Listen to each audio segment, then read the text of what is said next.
Assalamualaikum warahmatullahi wabarakatuh.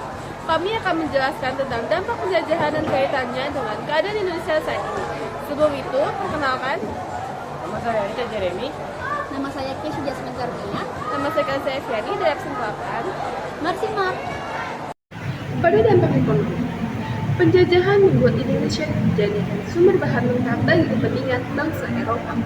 Sistem seperti Gortostelsel atau bisa disebut juga dengan sistem keamanan pasar memaksa rakyat menanam tanaman ekspor seperti kopi dan tebu. Sementara mereka sendiri kekurangan bahan pangan. Akibatnya, rakyat hidup miskin dan banyak yang menderita kelaparan. Warisan sistem ekonomi kolonial masih terlibat hingga saat ini.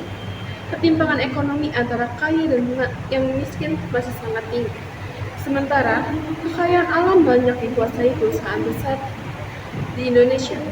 Indonesia juga masih bergantung pada sistem ekspor bahan mentah dan belum mampu mengembangkan industri pengolahan secara merata.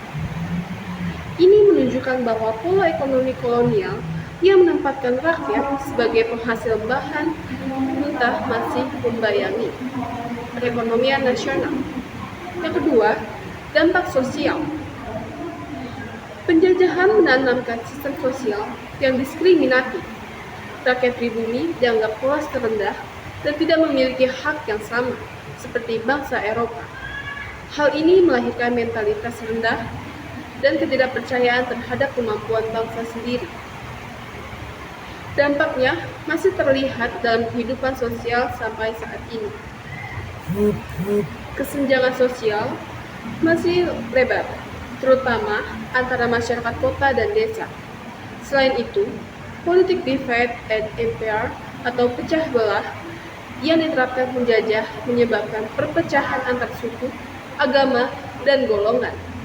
Hingga kini, Indonesia masih sering menghadapi konflik sosial akibat lemahnya rasa persatuan dan empati di tengah masyarakat.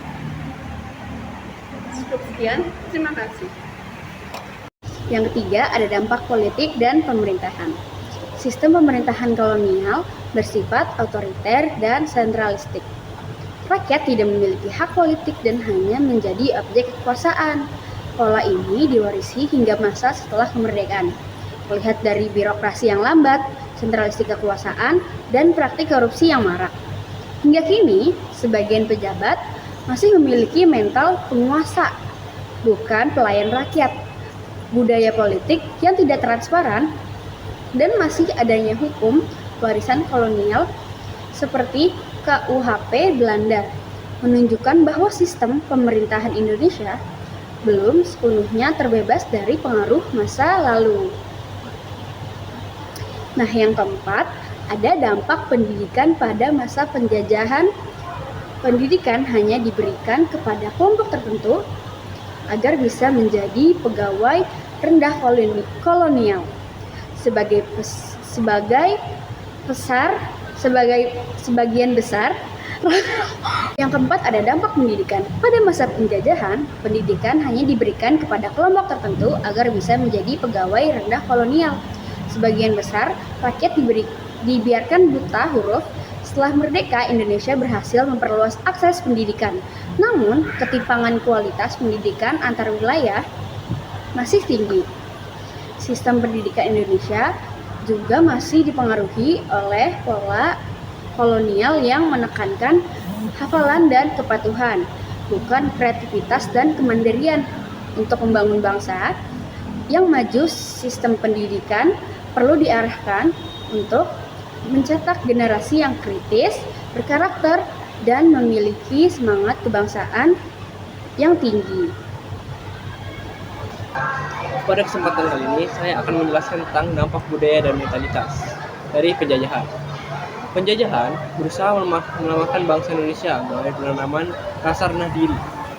Bangsa Indonesia diajarkan untuk menganggap bahwa budaya Barat itu lebih maju dan lebih beradab dibandingkan dengan bangsa Indonesia, sehingga mengakibatkan masih banyak masyarakat yang lebih bangga menggunakan produk luar negeri dan bahkan meniru gaya hidup asing atau kebarat-baratan.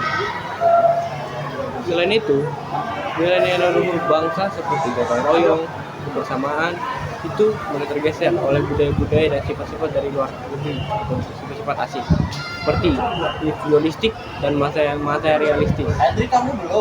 Penjajahan modern kini tidak lagi berbentuk fisik, melainkan penjajahan secara mental dan budaya.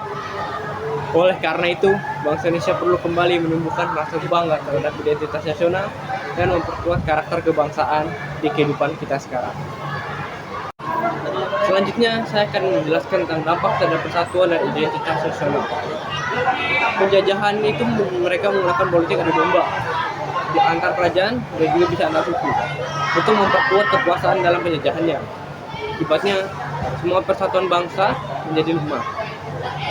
Namun, dari penderitaan itulah muncul kesadaran nasional, akhirnya melahirkan pergerakan kemerdekaan. Hingga kini, tantangan untuk menjaga persatuan itu masih besar. Konflik identitas, intoleransi, dan fanatisme sempit itu menjadi tantangan yang harus dihadapi generasi penerus bangsa. Maka, semangat persatuan dan Bhinneka Tunggal Ika harus terus perlu dipupuk agar Indonesia tidak mudah terpecah oleh pengaruh luar. Itu adalah materi atau dampak terakhir yang kami jelaskan kepada kelompok kami. Sekian penjelasan dari kelompok kami, semoga bisa bermanfaat. Kurang lebihnya mohon maaf. Wassalamualaikum warahmatullahi wabarakatuh.